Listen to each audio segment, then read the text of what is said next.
All right, so this is episode 2 of Three Guys and a Trek. A slow, casual trek through Trek. About Trek, the Trekkening.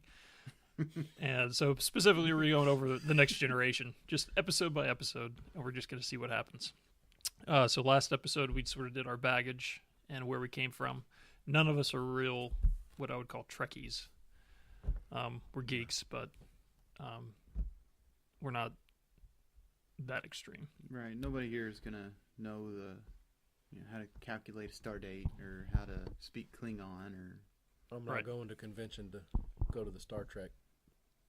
Right. Listen to them talk. Right. And I don't know the difference between a Trekkie and a Trekker. Although I think one is right and one is insulting. Oh, okay. I was not aware. Yeah, I'm pretty sure that they want to be called Trekkers, not Trekkies, but I could be wrong. Okay. Interesting. Yeah. Okay. Well, I don't think we're either one. No. Okay. we hardly qualify. Yeah, so we did episode 1 of season 1. Encounter at Farpoint. Mm-hmm. That's what it was, right? So I keep getting it confused with, I don't know if Matt, you may remember the Star Wars, one of the Corellia trilogy books was yeah, I know exactly what you're talking about already. Centerpoint. Yeah. Showdown at Centerpoint. And I keep wanting to call this one Encounter at Centerpoint, and it's just stuck with me all day long. Yeah. Yeah, it was Yeah, that problem a lot. Right? Fault in Our Stars. Yeah, absolutely. Yeah, no one confuses Star Wars and Star Trek ever. So what did you think of the first episode? Now, Dennis, you've seen it. I've seen it recently. Yeah, absolutely. It's weird how much I didn't remember was in it. To me, the whole episode is framed around the crew coming together and introducing the villain, Q. To me, that's what I remember the most.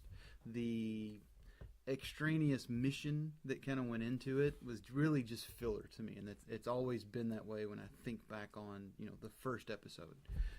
And it's really a lot of the things were just forgotten. I had forgotten, I could remember the point that Riker wasn't on the ship initially. They picked him up at Farpoint. I'd forgotten that Crusher and LaForge and Wesley, that they were all there with Riker. I don't know why. I just assumed that they were on the ship with everyone else.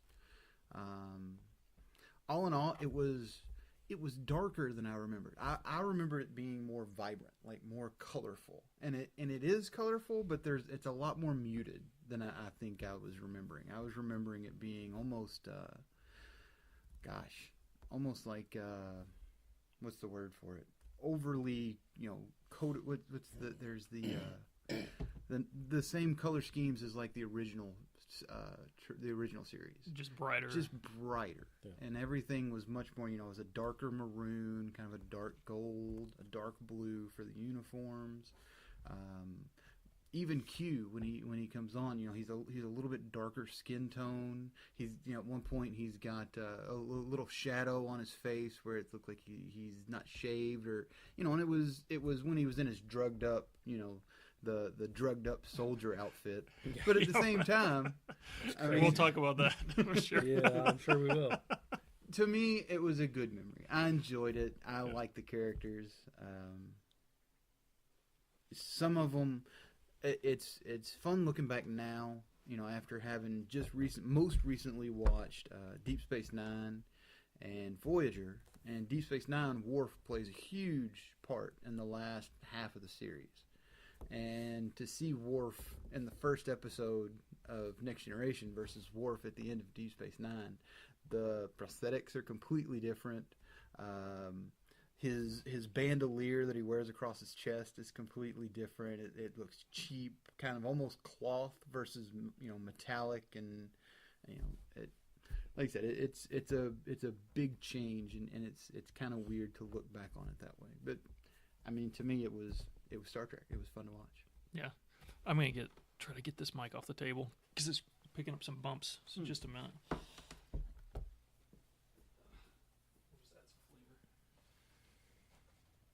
Is it when I'm doing this number here? It's just picking even the scrape.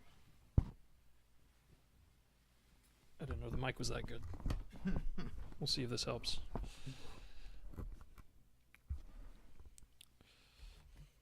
All right. So, Mike, what did you think?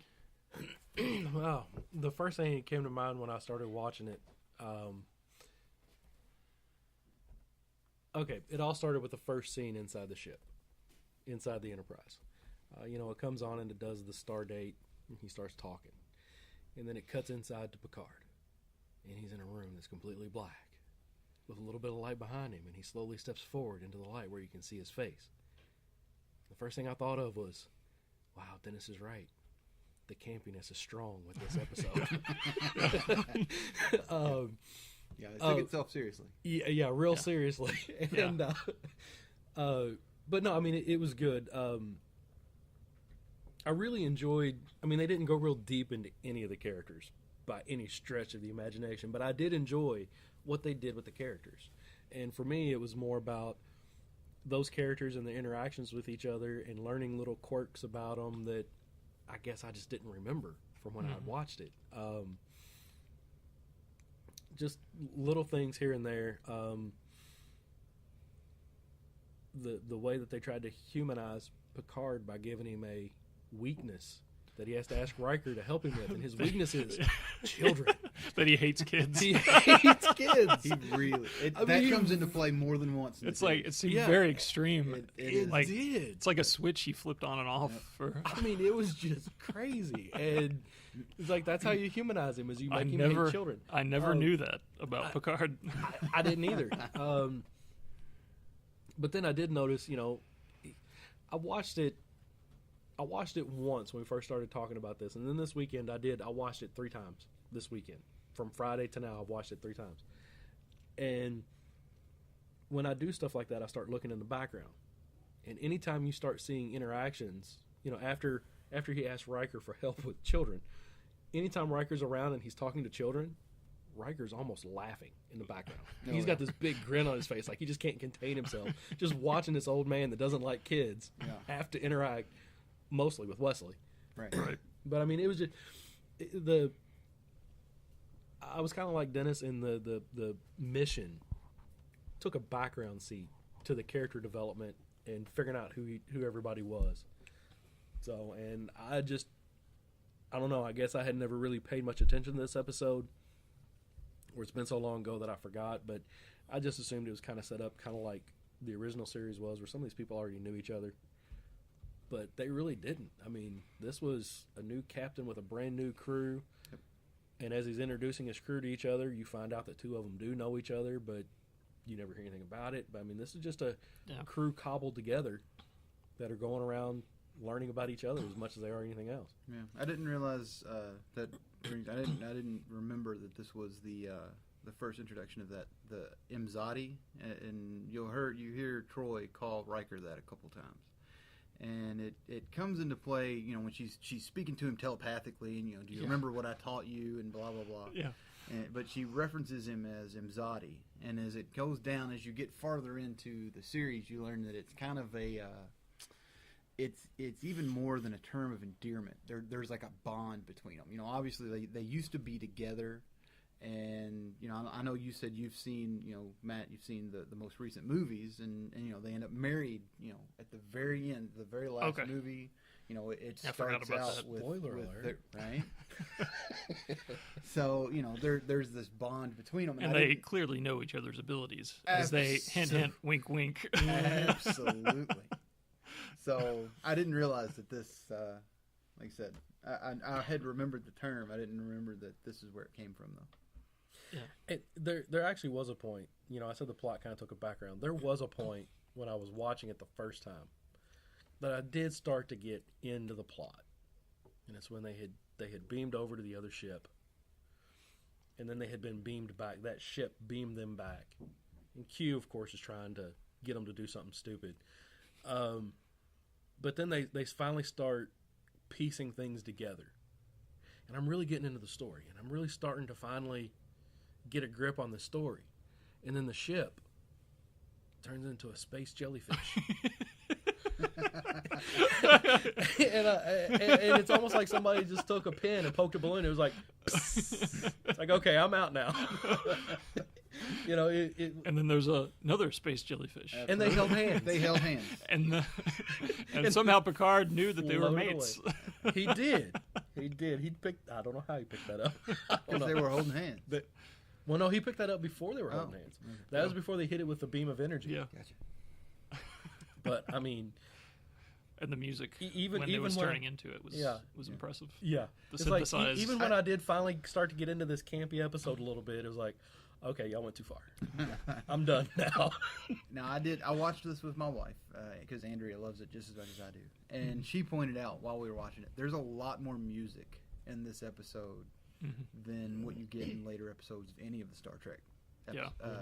There was a lot of music. It's very musically driven compared to any of the other series and then any episode in this. I mean, there was a lot of stuff they did in this one that they kind of backed off of later. Mm-hmm. I mean, when Riker and Troy first meet in the episode, there's this swell of music, and It was brilliant. and then she speaks into his head. Right? And, like I had thought, like I had no idea honestly, or I'd forgotten that she was some kind of telepath, or she's actually an empath. Yes. I guess. Yes. But she's reading thoughts at the beginning of the episode, and then she speaks directly into his mind. So it's like, oh, she's a telepath. And then later on, she's like, no, I can't really feel strong. I can only emotions. feel strong emotions. So Right. that's Because she's only, what was the species she was? Half Beta Z.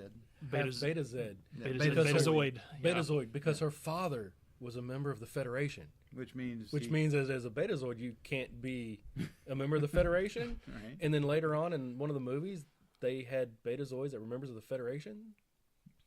I mean, it was an odd statement for the Federation, which is an all-inclusive group, for her to say, well, my father was a Betazoid, or my father was a member of the Federation, as if he couldn't be a Betazoid and be an officer in the Federation. You know, I'm trying to think ahead, and I can remember there was a Betazoid in Voyager, but he wasn't a member of Starfleet. And as you get into this series, you do meet other Betazoids, but they're never Starfleet officers. You know, you saw run somewhere where there was you one. meet ambassadors, you meet dignitaries and that sort of thing. But I don't know if she may be the only one, or if there's another one out there that I just don't know about. Well, she's allowed to be because she's only half of one. That's right. Again, that was just one. I had a hard time wrapping my head around that. It's like you've got a Klingon, but you can't have a full-blooded. So it's okay. It's okay if you're a mudblood in Harry Right. Potter, but not if you're pure blood. Absolutely. Exactly. Okay, yeah. Exactly. So Matt, what did you? So this Yeah, is what your did you this think? is your first foray into Star Trek Next generation. Right. It wasn't as cheesy as I thought it would be. Yeah. Like I was prepared to cut it a lot of slack because I've seen a lot of first episodes of older TV shows and they're really rough. Right. And they always get better. Like Buffy the Vampire Slayer's one. Right. Where it takes a while for it to get its stride too. Right. Even though it's fine at the beginning. But this one, the largest thing that was dated was the music. I think and the swell at the very beginning 80s. of certain people. Yeah. It was very 80s, Yeah. very 80s. But overall, I mean, none of the special effects really stood out as bad necessarily. This episode was actually done by ILM. They came in and did the special effects Really? for this episode. Okay. Now this is the only episode that they were brought in specifically for. And I don't know this off the top of my head. I read this earlier.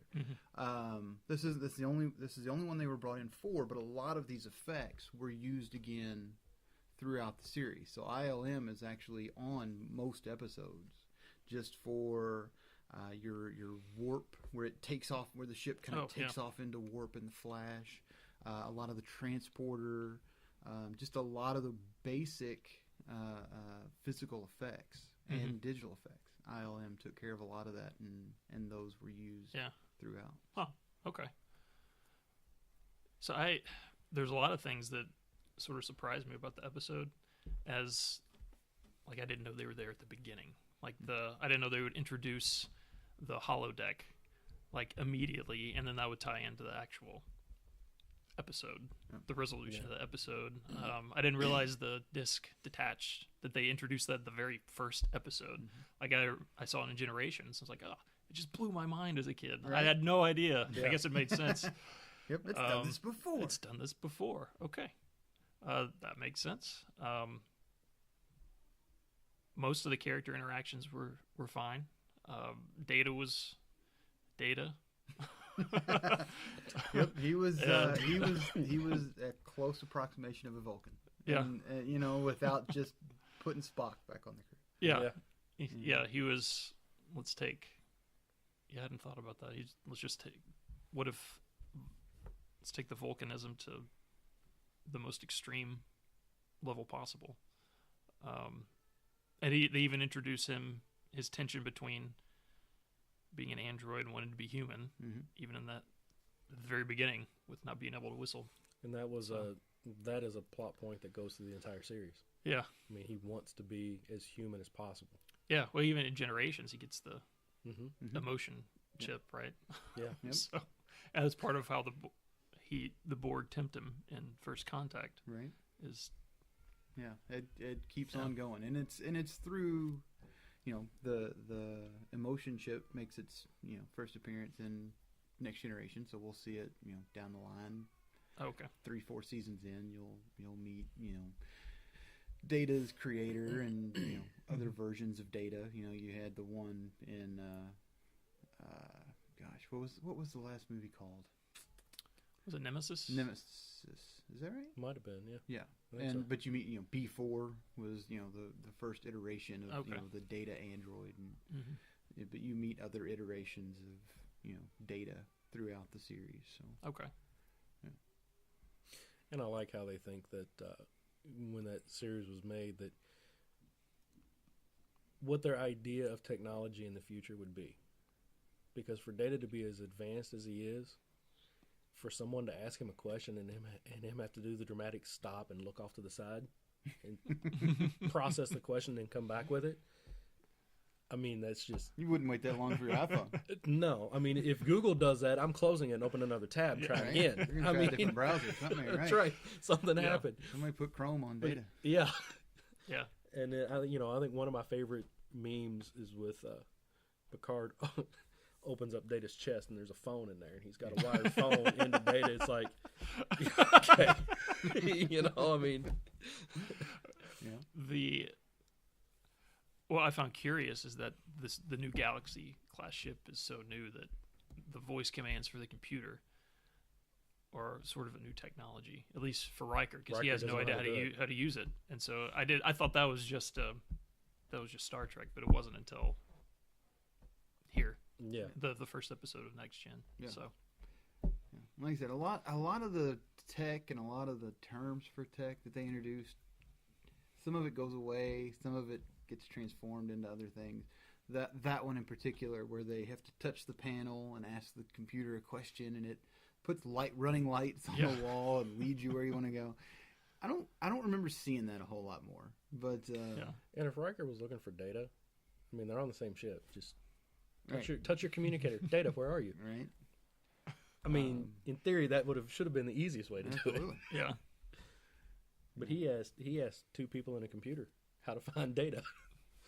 I wonder if they really thought through the holodeck, or if that was just, hey, this is going to be cool to put in the pilot episode to help resolve this.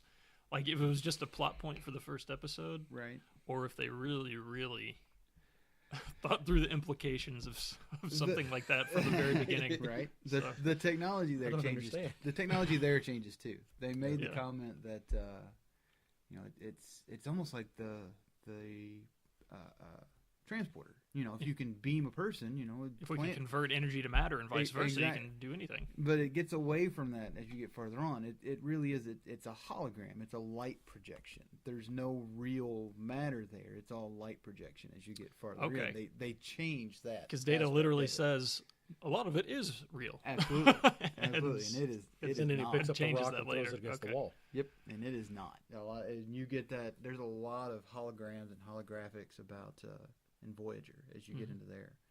One of their crew members is a hologram, so it's Okay. a lot of photonic theory or whatever goes into Okay. it that explains how all of that stuff works. And it's go back and now watch this, and it's just like using a transporter, and it's some of it is real, and it's like, no, that's not right. Okay. I was curious how They that need would to play fix out. Yeah. So it's almost like they did put it in for a plot point, and then later on it was like, yeah, we can't keep going with this. We have to Yeah. fix this.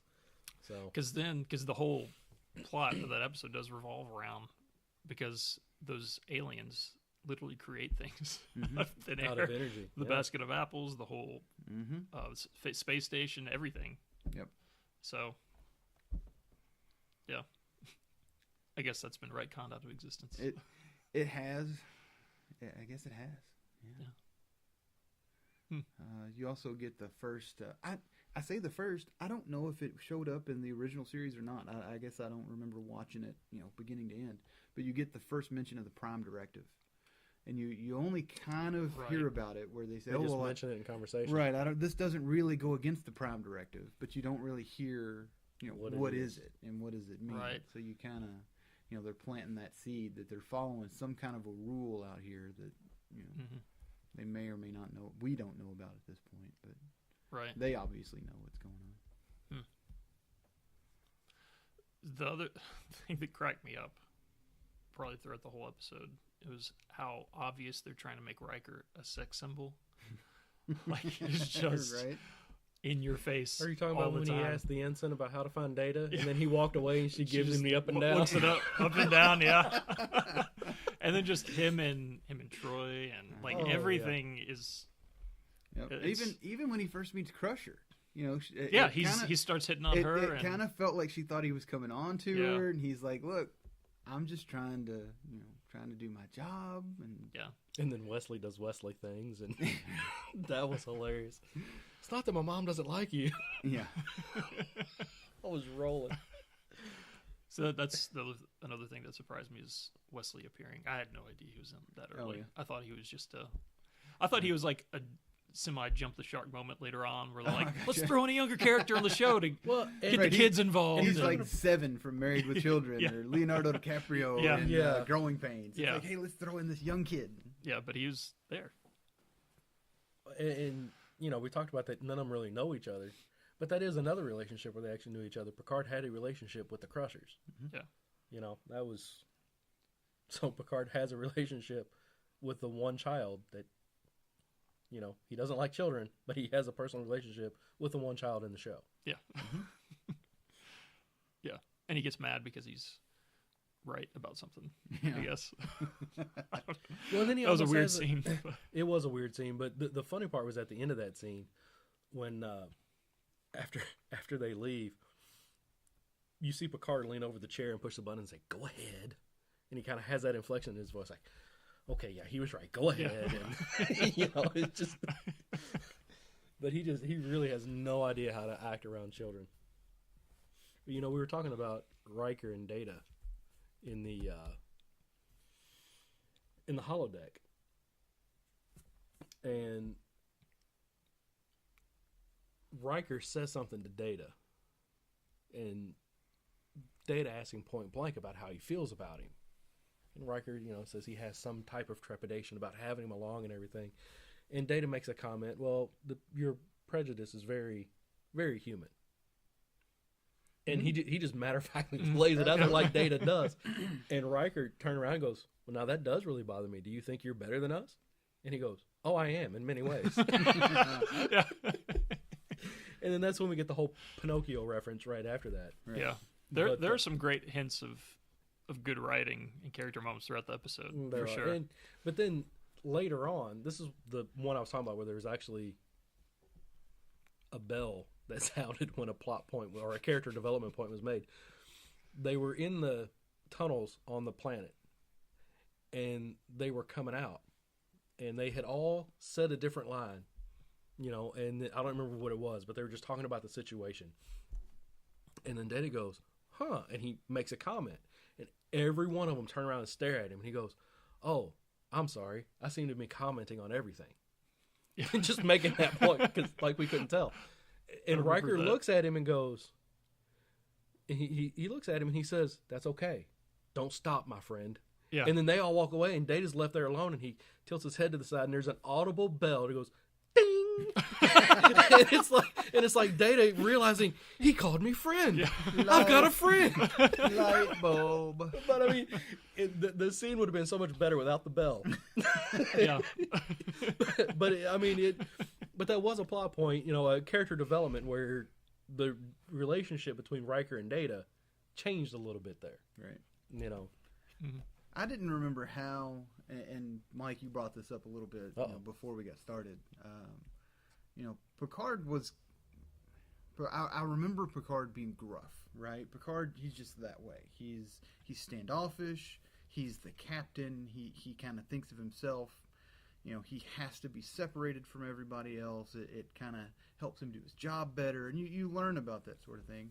I didn't remember him being so gruff with like Riker.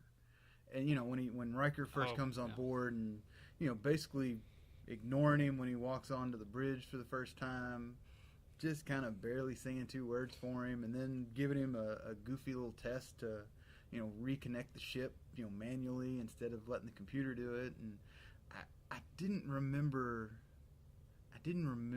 that relationship not always being they were on the same team. They are best friends.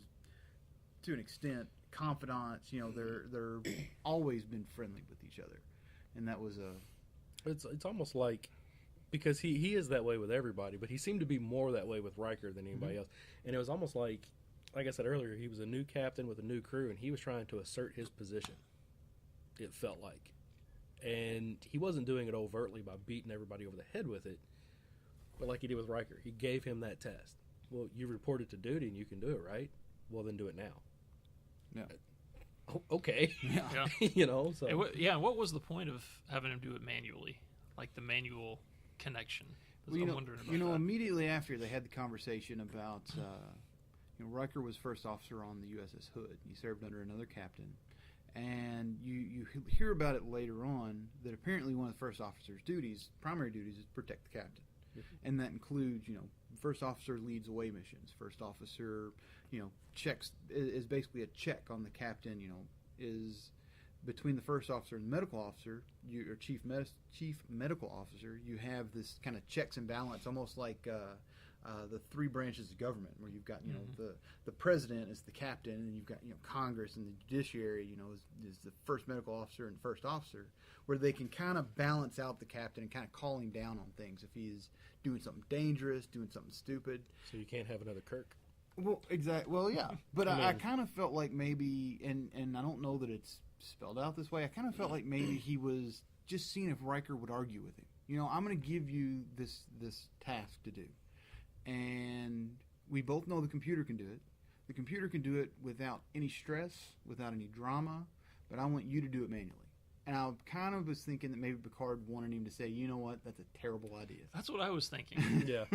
But then everyone's so impressed with him. It's like, well, maybe he was letting the rest of the crew was just absolutely amazed that he could do it. Yeah. Right. I mean, it was just, and he didn't do anything. and No. again, and He was again, like, He didn't The touch music- 20 it. degrees left. Yeah, just yeah, slow speed to 1/2 meter per second. Yeah. it's like, you got What that? kind of rate of You're- speed is You're that? measuring with your eyeballs out in.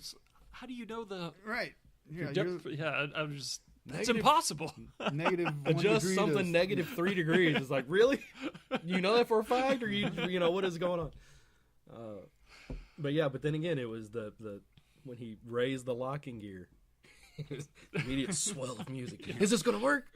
Yay, it worked! The This music was just an played right important along. moment. It was great. But I mean, it did what a first episode should do. They kind of went all in on it. They're like, we're going to do this, we're going to do it. And I can't say it was a bad episode. I've seen better episodes of Star Trek. Right. But I can't say that it was a bad episode. I mean, No, it kept me engaged. I was. Yeah. Engage. Yeah. That's a good pun. engaged. There you Engage. go. I like that. Engage. Yes. I think there were some good. I think one of my favorite character moments is when the other ship flies away after they get there. He said, "Did you give him?" Picard comes in. Did you give him the message? And it's a French message. Mm-hmm. He was eager to see what they said back. It's like, oh yeah, I guess Picard is French. Yeah. Jean-Luc. Yeah. Yeah. I had no It's idea. yeah, this British actor Yeah. with a British accent. He plays a French guy. Yeah. Jean-Luc. And he just is trying to get some kind of response by speaking French Right. to the other captain because I guess he knows him somewhere. Just the Well, little things like that are nice. But Well, and the Hood also brought in another very important character Right. that was never named. But if you know the original series, you know who he was. Yeah. oh yeah, Bones. Bones. Yeah, Bones yeah. was there. Yeah, And the old it took extreme me a old minute. person makeup. Uh-huh. Yeah, it took me a minute to figure out who he was until he started talking bad about the Vulcans. I was like, "That's Bones. That's awesome." Yeah. But I mean, I thought that because he came in and he put it's somebody from the original series. Because a lot of the people that were watching this at the time when it was on TV were people that watched the original series. They had to have And some now kind of they're connection. watching this, and so now it's somebody from the original series, which I think in canon at that point was the only one still alive No. that they thought was alive. They know Spock is still alive. I thought but they don't know about. Kirk is dead at that point, but he died. At the beginning of Generations. Yeah. They think he disappeared Yeah. in the ribbon. So at that point, he's gone. Chekhov is gone. Sulu is gone. so. Then it's just those two. It's just those two that they So- know for sure are alive. So he Bones comes and on and Spock. and Bones puts his stamp of approval on it. She's got the right name. If you treat her nice, she'll always bring you home. And he goes on, and it also kind of gives you an idea of how far in the future this is after the original series because it gives his exact age. Right. He's 137 years old. Yep. Okay, go back and watch the original series. Okay, now this is 100 years in the future. Right. Because they're all in their 30s Yep. at the time, and Yeah. I mean, I thought that was a neat moment, and they never named him. Mm-mm. They never said who he was. No, I didn't watch the credits to see if he was listed. He was. DeForest Was he? Kelly was. Was he listed? Okay. Yeah, they just called him But it the was just Admiral. they call him the Admiral. Oh yeah, A he's very, an admiral now. a very unique, or what was it? Worf called him. He said something. Yeah, it played up to the fact that he had a transporter fear.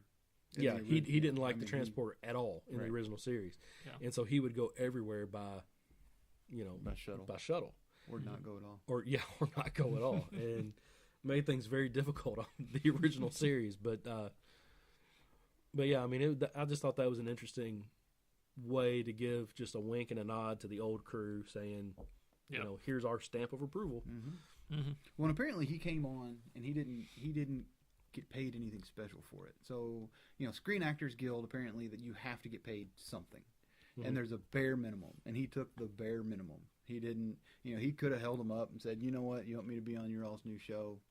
It's going to cost you a boatload, and I'm going to get rich off of it. And he didn't. He didn't. He just came on and did it. He came on and he did it. and But it he was- did it again because I watched it 3 times in two and a half days.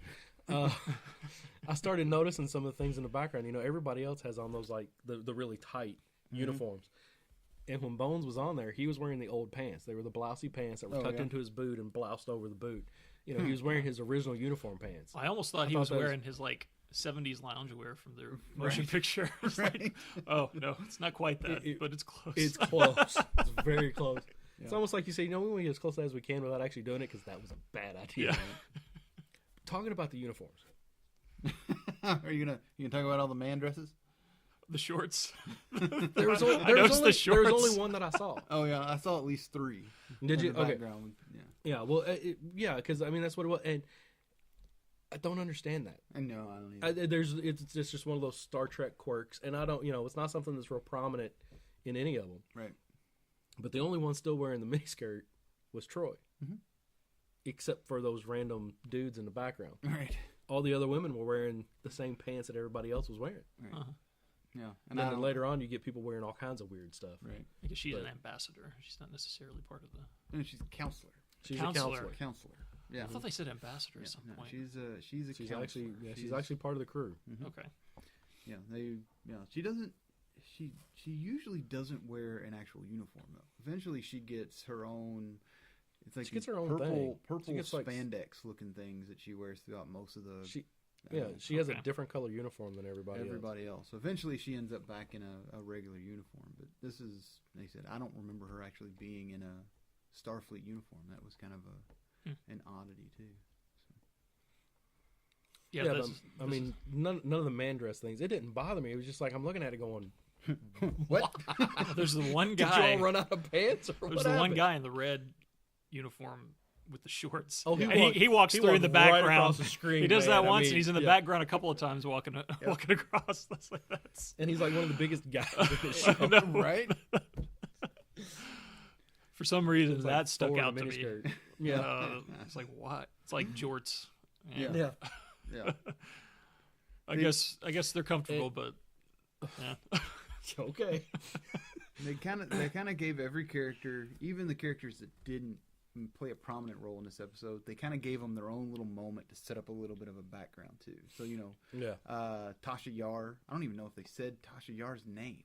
They said Yar. They called her Yar a Yar. couple times. They never said her first name. All right, so she's got the brief scene when they're in the courtroom, and she's like, "I came from a planet where these kind of people saved me," and Yeah. so it was, she's kind of got her little introduction to you can tell there's some backstory there. LaForge, you kind of got him in the doctor's office, and she's looking at his visor, and Yeah. It I'm in explains pain that all the It time. explains that he's in pain all the time, although he's Right. very chipper. he's very chipper. Yeah. Very, even when he's describing the pain, Yeah. he's very chipper about it. And you got Worf, I'm a Klingon. For me to run away when my captain stays in battle would be dishonorable. I think, well, you're a Starfleet officer now. You'll do what you're told. And then you almost shot the giant TV screen. And then you almost shot the screen. Yeah. So those three will show up again later on. They get their in-depth backstory, and then Yeah. I don't remember Yar at all. oh really? Yeah. Yeah. She's not in it for long. Okay. She almost- she No fades. spoilers. Yeah, well, she starts to fade to the background, Well, and then all of a sudden, Worf is chief of security. well, Okay. no. There's an And- episode. Because There's I knew Is Worf there an was chief episode about of it? security. There's a definite. Yeah. There's See, a. like I said, this has been so long since I Yeah. watched it, I don't remember most of it, but Yeah. There definitely comes a point where. I remembered her. I guess I had kind of forgotten about her. Yeah. But when I was watching the episode and I saw her on camera the first time, it's like, oh, I remember her. Yeah. That's a chick from Pet Cemetery. That's what she was from. I had no idea. Yeah. She was probably my least favorite part Oh yeah. of it. I don't know if it was the actress or how they played the part, but it was just there's something that rubbed me the wrong way Yeah. about it. And her one scene where she beats up that one guy, it was just badly choreographed. Right. it just came out of nowhere. Yeah. I don't know what it was about her, but The next two episodes, she plays a much bigger role in the next two episodes. Well, that if just I- gets Matt's excited right Yeah, there. right. If I remember correctly, they get a little more backstory. well, maybe she Not gets even- better. Yeah, she's okay. She's okay.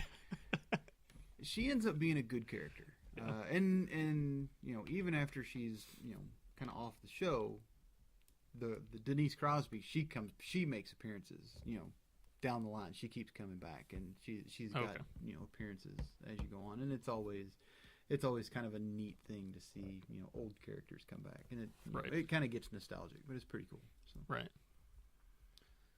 And then you got he's got a couple of speaking lines, but I don't think they ever called him by name. But you've got O'Brien. Yeah, I recognize that guy. Yeah. I don't. He was a familiar face. Yep. I know he was on it, but he makes he's one of the main characters in Deep Space Nine when they make that okay. transition over. So when they call him Khan. They call him Khan in this one. He ends up being Chief. Yeah, he ends up being Chief, but they keep calling him Khan. And I they think refer to Khan him. is that position Where he's sitting. Where he's sitting. So, he was on the Khan, so right, that's what they call him. Right. Whoever's steering the ship is on the Khan. So Right. So Data Okay. is sitting there. is that short for controls or? Could be Something, I guess. something to that effect. I don't know if they ever come out and say what it's short for.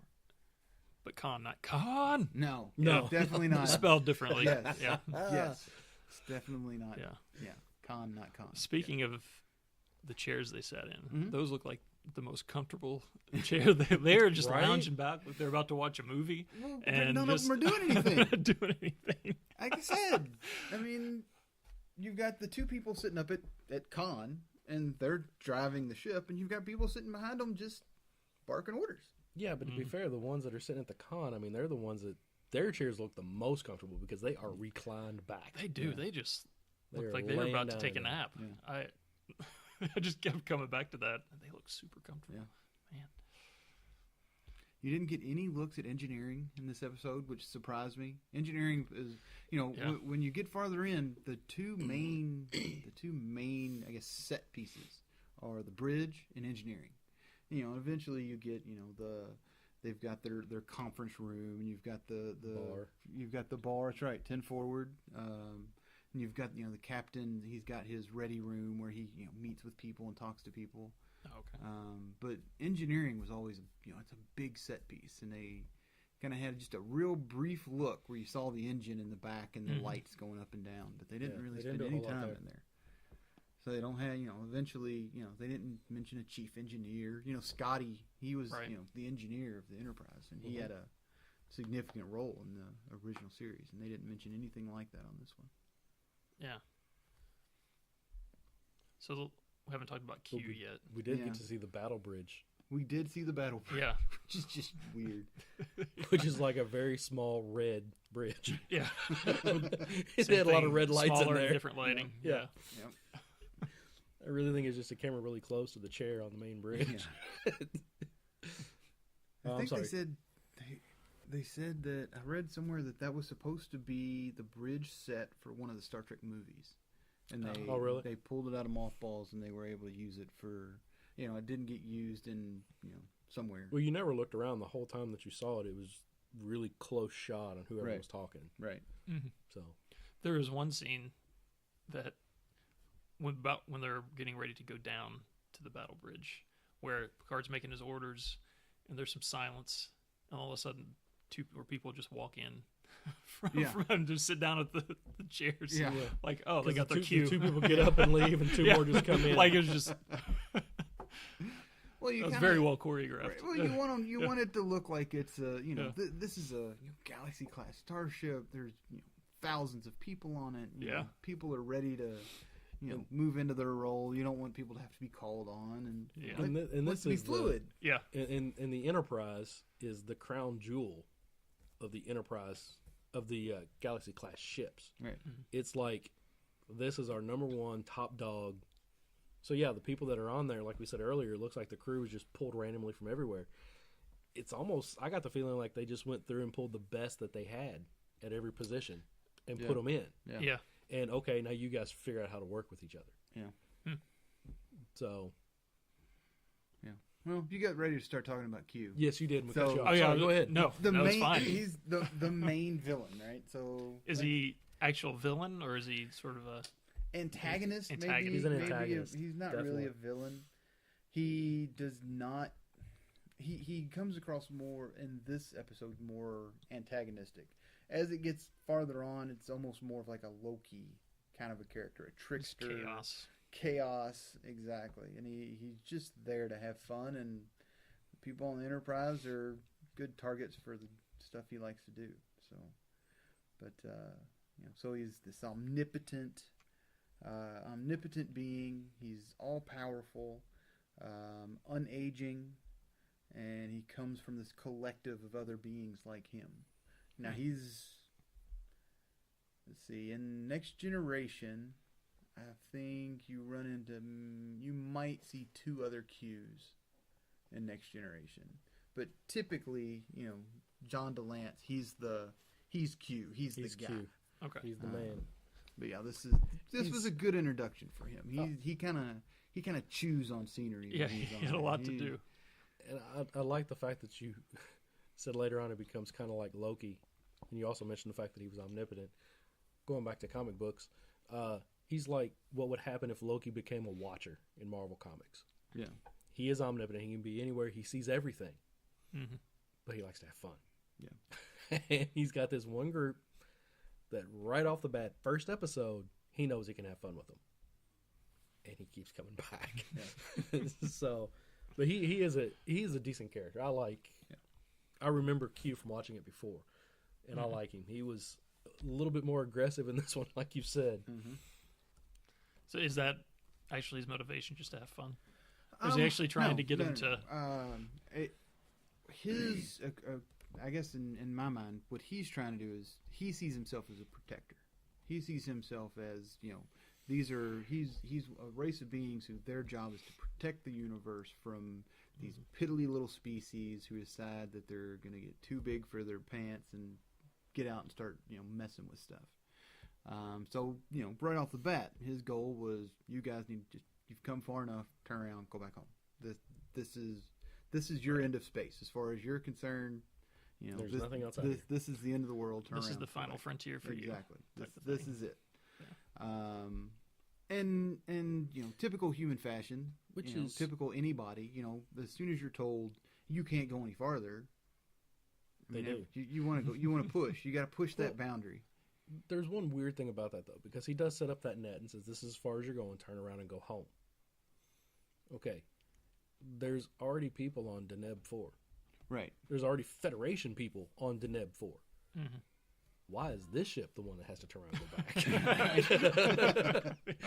The Hood and Riker and everybody, they're already out of Deneb 4. They're already over there. Yeah. Why does the Enterprise have to turn around and go back? That is true. But I mean, you know, obviously we all know why, because those are the main characters, so they have to have.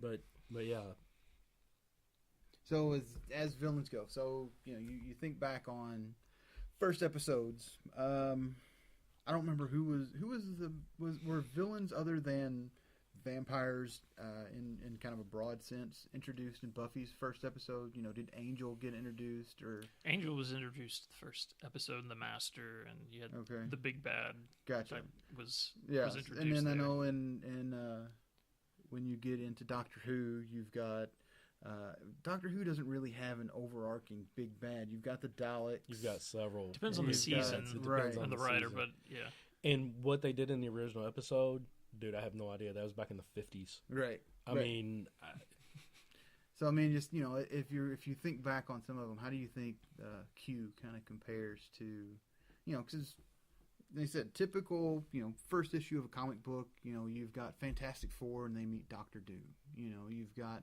Spider-Man and he meets the Lizard. You know, you got you know some of the Batman meets the Joker. You know, you've got some of these dynamics set up early on, and first introductions. You know, how does Q measure up just in first appearances? yeah, he doesn't. I don't really know what to think of him right now, other than he just seems kind of crazy, and arbitrary. That's a good word for it. yeah, It is just Picard whatever- does acknowledge whatever him as his all whim. powerful. Mhm. You know, or not, maybe not all powerful, but he does acknowledge him as very powerful, because when, you know, Yeah. Yar comes up and wants to shoot the ship, he goes, "You really want to attack somebody who can do everything that this guy's done? Please give me some advice. Let me know where, you know, what we should shoot." And she's like, "Yeah, okay, never mind." And you know, so he does acknowledge the powers that he has, but Yeah. really, other than the fact that they don't want to shoot this guy, he doesn't feel threatening at this point. During the trial scene, and when he gives them the 24-hour period that they have left to complete their mission, he makes threats. So you get the feeling that he can do something if he wants to. Right. But then when they start doing, when the jellyfish come out, and he's on the bridge saying, "You don't understand it. Ready photons and torpedoes," and Picard's like, "No, don't listen to what he's saying. Just let's figure this out." For him to be, during that scene, I didn't feel like he was pure villain anymore, Right. because he stood up and he walked up and he was standing behind Picard and he was looking at him, and he was he almost had the air of being impressed with the fact that this guy's going to figure it out. You know, he really didn't give him a chance in his mind. He didn't give him a chance to actually successfully do this. Right. And when he realized that, you know, Picard's going to rein everybody in, point them in places they're supposed to be, and they're going to get through this, and they're going to sort it out without killing anyone unnecessarily, which again is anti-Kirk. I'm sorry, the stigma of Kirk. Q almost goes from the main big bad to, okay, you guys might be all right, but I will be back. We'll do this again. Yeah. And that's when it starts feeling like, you know, from what I've seen of him later on in the episodes that I do remember him in, like what you said, where he's a protector. And this is the one group that he's like, all right, you all seem to be okay. Let's see what you're really capable of. And it was almost like that switch flipped when he stood up and walks up and stands behind Picard, because he's almost grinning at him. And he even says, I made this test too simple. That's Yeah. my weakness. Yeah. And, his weakness is that he's too nice. And it's like, yeah, that's what you've been this episode. Well, and you said that, and the whole idea of him not really coming across as too dangerous. The only person that he kills or that he has killed is one of his own, guards. Tasha Yar beats up the security guy, and then the other security guy shoots him, kills him, and they drag him off. Right. And so it To the cheering crowd. right. So it's basically this construct that Q created. These people, he just kind of made out of thin air as this courtroom, and the only person he actually killed. The other two basically he froze them, I guess. He froze them. Yeah. He looked at him really hard. These frozen vents popped up and shot him. They got hit with fire extinguisher. My daughter Abigail was in the room when that happened, and when Yar got hit with it, and she's looking at the screen, she's going, "What was that?" It's like, I don't know, babe. She's frozen now. The other guy lives. She'll probably be okay. Yeah. I mean, it was She fell backwards, and Data caught her, and she did the whole stiff as a board thing. It was kind of awkward, but it was all right. My wife pointed out another thing that I hadn't noticed, and I've not looked it up yet. So the first guy that got frozen, his last name is Torres. It's Ensign Torres is what they call him. Mm-hmm. When you get to Star Trek Voyager, one of the main characters on there, her name is Torres. She's half Klingon. Her father was Starfleet, and her mother was Klingon.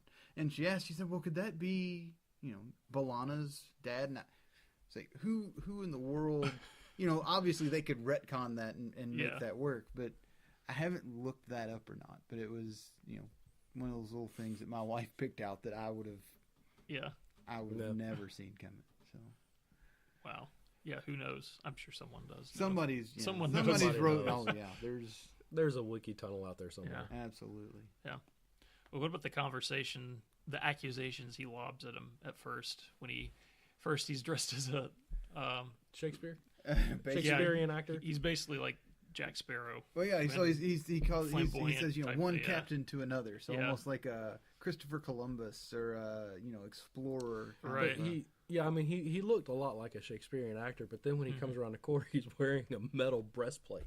yeah. He's wearing armor. Right, so it's more like a And- Ponce de Leon or one of these, discovering the new world, like I said. Yeah. And then he becomes, I can't remember the 50s uniform. or 60s military. Was it kinda- that? Yeah.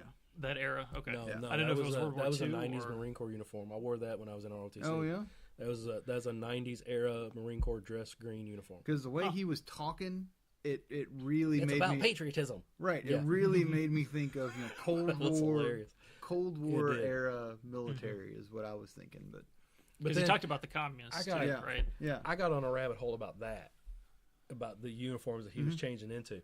And one of the weird rabbit holes that I got into about it was they talked about him going in that Marine Corps uniform. And when he went in that Marine Corps uniform, again, he was trying to talk captain to captain. So his rank was captain. Those were the discs he had on his shoulder. He was a Okay. captain. And so, but they said that that's so out of place with Star Trek. It's like, okay, I'm clicking this link because I want to know why this is out of place. It's out of place because Star Trek, their ranking system is taken from the Navy. yeah. It's a Right. space navy. Yeah, Right, it's taken from the Navy. So in the Navy, if he was dressed as a captain in the Marine Corps, which is odd because they're owned by the Navy, but anyway, different ranking system, he would have been a lieutenant in the Navy. oh yeah, So he wasn't facing him as captain to captain. yeah. And they're like, so this is something that's just wrong with this episode. And I'm like, dude, y'all need to calm down. Yeah, I mean, they that's get pretty just, deep. It's, yeah, I mean, it was just weird. yeah, and then of course you get to the, I guess the 21st century. Is that when they drugged all of their The druggy soldiers guy? into submission? Yeah. I want to know who designed that costume. Right. That was awesome. The foam Velcro to his head, that was awesome. And then the little little snuff aspirator. little- It's better. man. Yeah. Well, it's funny when they start talking about the past. You know, it's a lot of every series has their tie to the past. You know, so. And this was before. It was 87, right? So this is this before 1987. the wall. Yeah, this is Before the collapse of the Soviets. Yeah. So, you know, but every series has its tie to, you know, modern day era. And that's one of them with this one is, you know, they compare back a lot to the 1970s, 1980s, and they look back more often than you would think. You find characters who are mentioning, you know, that time frame. You know, you get into Deep Space Nine, and they talk a lot about baseball. You know, baseball is a big thing, and right, it's kind we of, should you know, watch that one. I love baseball. their captain is a big fan of baseball, and then they get into, oddly enough, they get into like a 1960s, 70s Rat Pack era bar scene with a like a crooner, like a Vic Fontaine is, you know.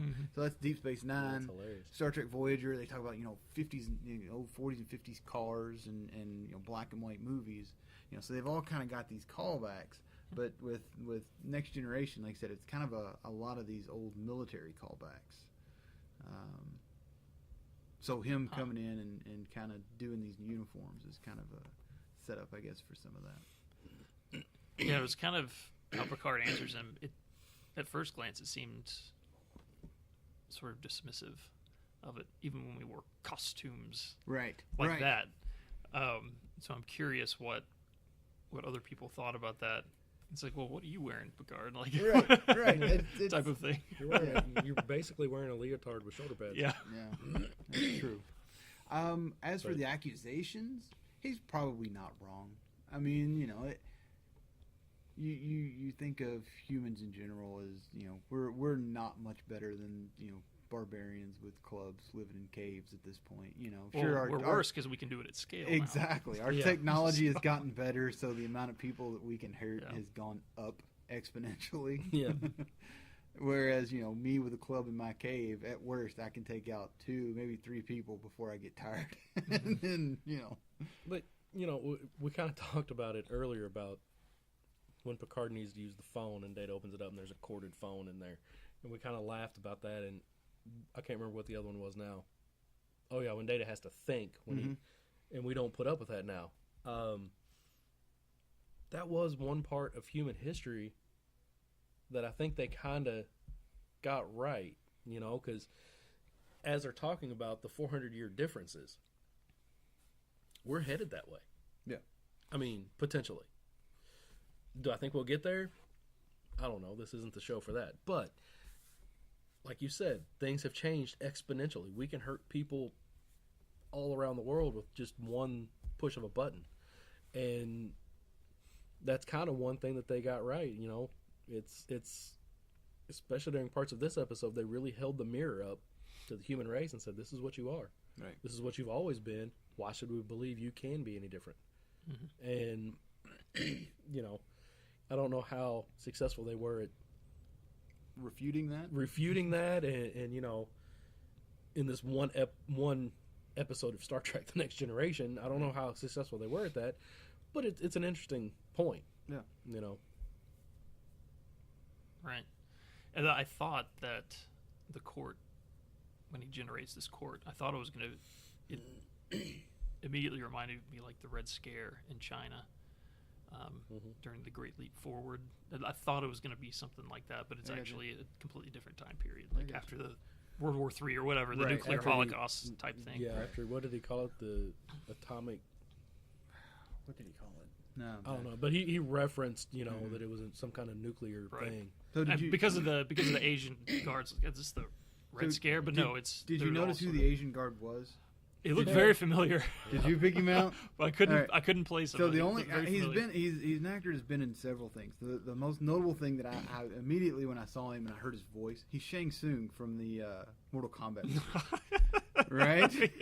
Yeah. That's that guy. That's who he is. Okay. He's been in all kinds of stuff, but that's the one That's the first thing I picked out too. That's the one. Okay. That, I was like, hey. he was the bailiff. Shang Tsung is the Okay. bailiff. Yeah. He can kill everybody here. Yeah. Right. Eating souls. Mortal Kombat.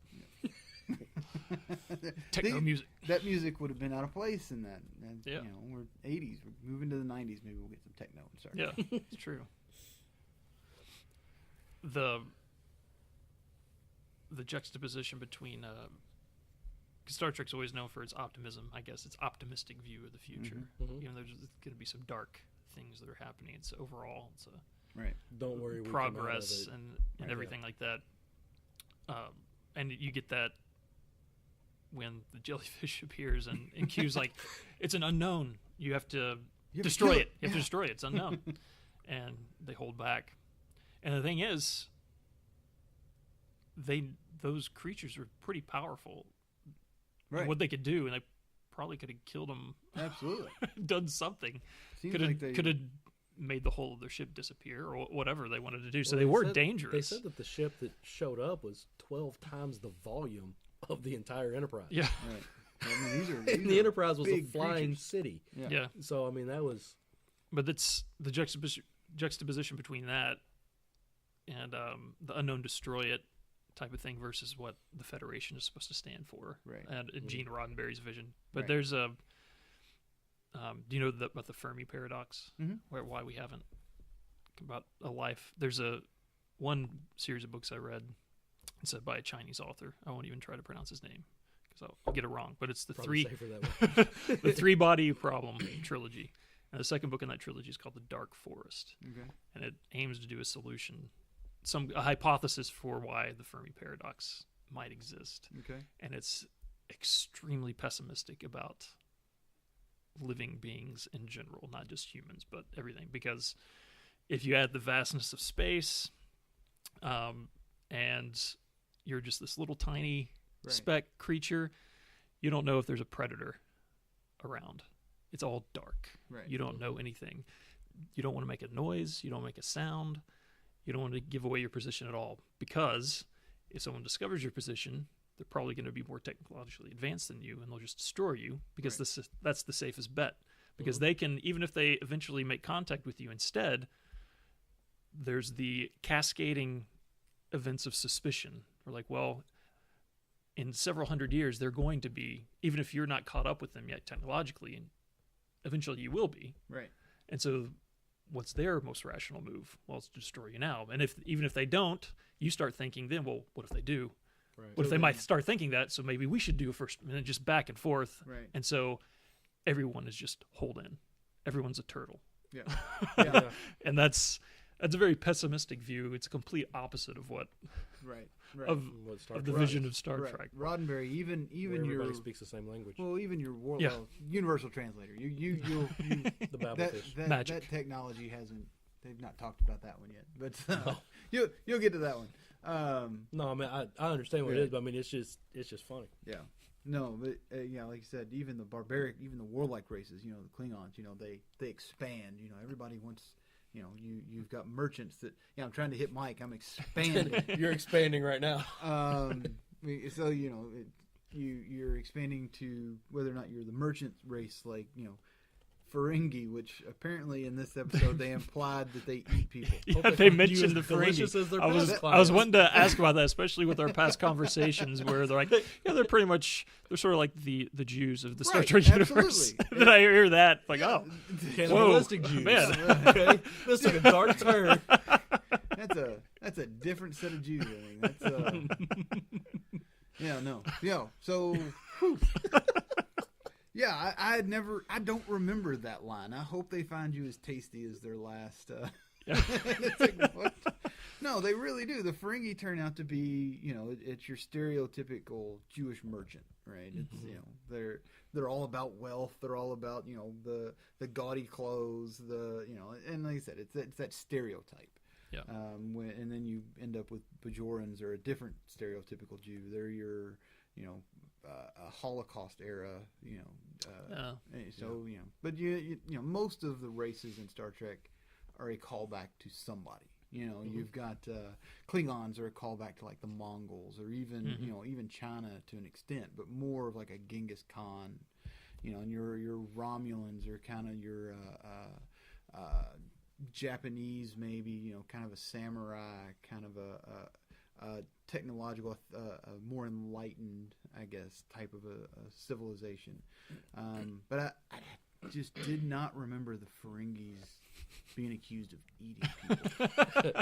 I mean, they have sharp teeth, right? They do. They've got very pointy, sharp teeth. I'm doing the little finger thing, like face for radio here. Yeah, I wonder though how much of that was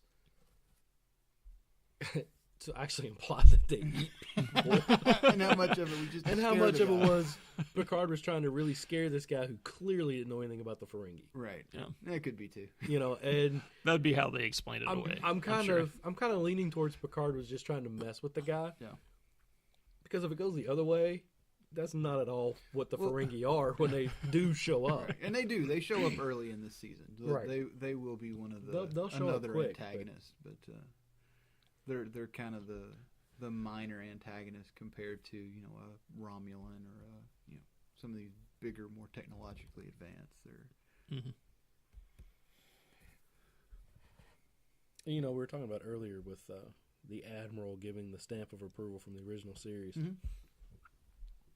At the same time, how much of a shock would it have been for those fans of the original series to see a Klingon not only on the ship but on the bridge, and being left in charge, and with head ridges, because and with head ridges, they wouldn't know what it was until he said, "I'm a Klingon." Right, Klingons in the original series they didn't have prosthetics. Well, right, but that's what I'm saying. I mean, once he announced that he was a Klingon, I mean that had to have come to a shock, especially when you put the Klingon in charge of the ship that is full of the families and the people that can't defend themselves. On the original series, that never would have happened. Yeah, it's not until Star Trek 6, which comes out years after the show, that they actually explain the beginnings of the peace talks. The peace talks and everything. So I mean, that was just an odd thing that. It's just like, nope, he's here. This is just how it is. Let's just don't question it. We're going on. You get the same thing with and the position of race and race and gender in the original series. So now on the bridge of this starship, we've got a Russian. This is this 50s and 60s or 60s for original Star Trek. You've got a Russian and a Chinaman flying the ship during the middle of the Cold War. And you've got a black woman as your communications officer, and these are your main people on your crew, and it's a shock to the system of that era. Yeah, it's very deliberate. Exactly. So you kind of move that forward, and it's like, okay, well, 1980s, you don't have that same. You probably do to an extent those same stereotypes, the same prejudices, that sort of thing, but I can remember watching a cartoon. And it seemed like this trope showed up a lot of times on cartoons. One in particular was Thundercats. In Thundercats, there was an episode of Thundercats where... Yeah, I didn't think we would get to Thundercats in this episode. No. This is... Continue, please. So there's an episode of Thundercats, and this alien comes down to the planet, and he's like a gold robotic alien, right? And he's fighting with this lizard, monstrous-looking alien that followed him down to the planet. And they're both trying to convince the Thundercats that they're the good guy, right? And the other one is the bad guy.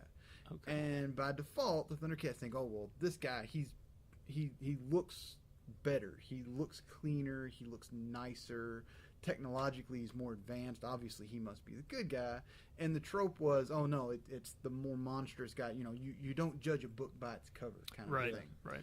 And so you kind of get into that with Star Trek now, with Next Generation. Now you've got this monstrous, Mr. Worf. He's on the bridge, and he's just one of the crew.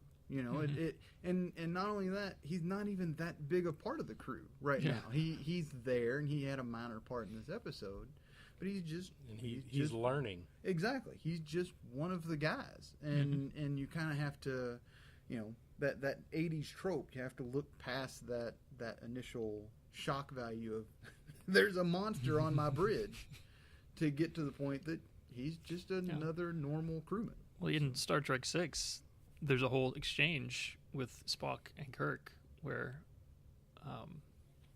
Kirk says, they're animals. Yeah. And Spock goes, they're dying, Jim. He goes, "Let them die." Like that's the beginning of the movie. Yeah. And so that's Yeah. so that's how they would have thought about Klingons until Yeah. sort of this Absolutely. era, and there's the adjustment phase. Yeah. But and Kirk was certainly not alone Oh, no. in that sentiment. No. I that- mean, yeah. that Klingons time of the were universe. the bad guys, that, you know. And now here's one serving on the Enterprise. He becomes a more prominent character later on too. Oh yeah. I No, mean, fan favorite, absolutely. for sure. Absolutely. The you and I kind of talked about this when we're on the way up here. Since we've been comparing the original series to this one, the uniforms, the changing of the uniforms. In the original series, the gold uniforms were engineering and it was mostly command, Mhm. and then the red was Engineering. engineering and tactical. Mhm. So they were the away crew, which is where you get the old red shirt. Mm-hmm. You know the guy that's on the away crew that's in the red shirt, he's going to die. Why? They couldn't show blood on TV in the 50s. So the guy in the red shirt got his shirt a little bit wet and he died because it looked like blood. There you go. And then the blue was the science and medical. And then all of a sudden in Next Generation, Picard, your captain, the first time you see him, wait, he's in a red uniform. And they switched it. The red uniform is the command, and the red and yellow or gold Mhm. swapped places, basically, exactly. Oh. Except for the red is still does security, but they're part of the commanders. They are the main. They went from that guy's in a red shirt, he's not going to make it through this episode, to okay, the red shirts all of them are coming back because they're all main people. Right. They're commanders, so they don't die. So I mean they kind of tackled that trope right there on the first episode. Yeah. And the blue is still science and medicine. They're always science Yeah, and why medicine. change a good thing? Yeah. It works. So and I've talked about playing the online game. In the online game, the red is just if you're a captain and you're picking which color uniform you're going to wear. If you're the blue, you're still science and medicine, and your ship is more for helping people. Mhm. You can heal other ships. You're there to assist. If you're the yellow, you're the engineering. You're there for. You usually have pretty good weapons, and you can build stuff and you can help people that way. And if you're red, you're just straight tactical. The first ship you start with is the smallest, fastest, and has the most guns. And when you look at the original series of Next Generation, you've got the yellow one. Kirk wore yellow. Because he made was a One commander. of the few, yeah. Not, I'm trying to think. Chekhov had, I think, was yellow too, but not many. Not many. original. There were three of them. There was Did Sulu wear Chekhov, yellow? Sulu, and Kirk. Again, I only know this because of the Wikipedia hole. Oh, okay. Um, There you go. But Kirk wore yellow, and in the video game, the yellow one is not the main fighter. Well, Picard wore red. In the video game, the red is the main fighter. So even, as the movies go on and as all these different things happen, they change the meaning of the uniforms. Yeah. But, yeah, I mean, I guess everybody remembers the whole red shirt thing from the original series. You knew that guy, the unnamed guy in the red shirt, was not going to make it. Yeah. He Yeah. just wasn't. Yep. And kind of what you were talking about earlier with the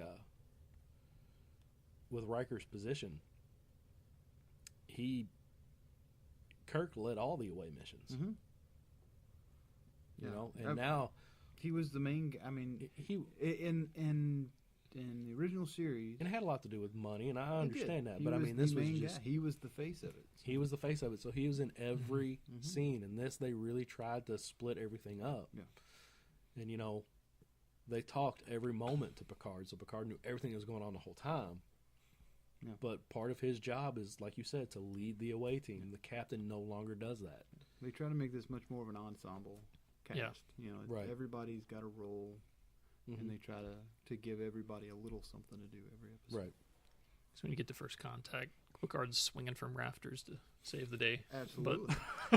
Because But he no- can. I mean, absolutely. When you get to first contact, Picard's been through a lot. Yeah. Man. So I hear. All right. And you'll get there. Yeah. We're still just starting. And there's still some characters, a couple of them, that are main characters, like you mentioned. We never really go down to engineering. Mm-hmm. There are some characters that we haven't seen yet. Like once the bar is introduced as one of the main places, you get several characters in there. I mean that's where Whoopi Goldberg shows up. Yep. Mm-hmm.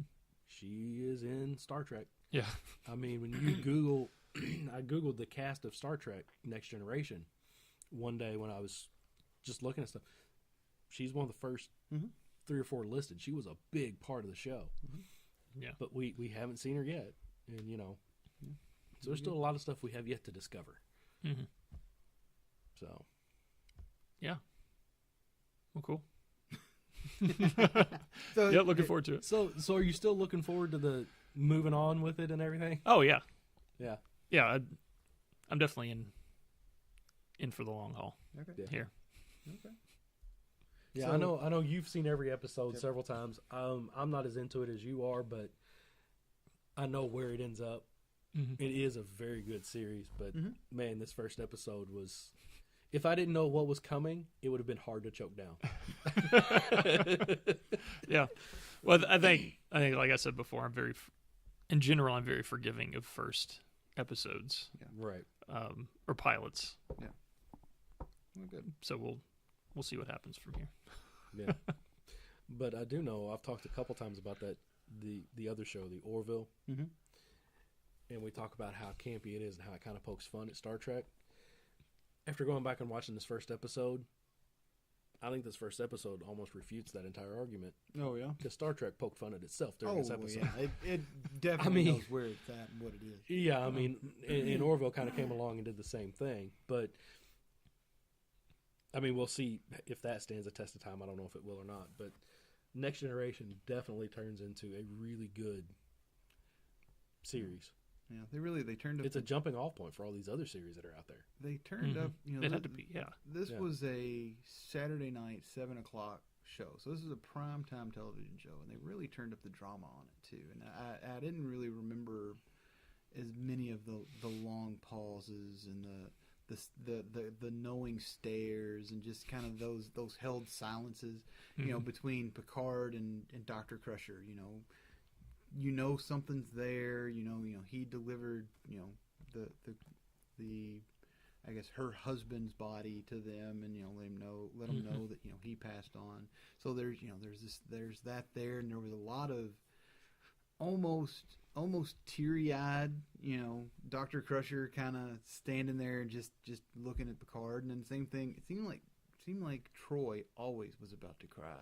It always looked like she was just right on the edge of tears, and it's like they really are playing up that drama aspect of it, and just Except for when she had the cold, dead stare at Riker when she started talking, when they first met. I mean, that was just. I know that they're trying to build that they had a relationship, but was that not a cold stare she gave him when she first laid eyes on him? It was I thought that later on, that I guess it was him that ended it. But from that, you got he ended it in a bad way. right. But Yeah. not necessarily. She obviously still wants something to happen. yeah. So It was. I don't even know what to think yet. Yeah, But I'm sure they'll answer the question. no, yeah. Yeah. Yep. All right. Well, that will wrap up this episode. All right. We'll do episode 2 next. Sounds Sounds good to good. me.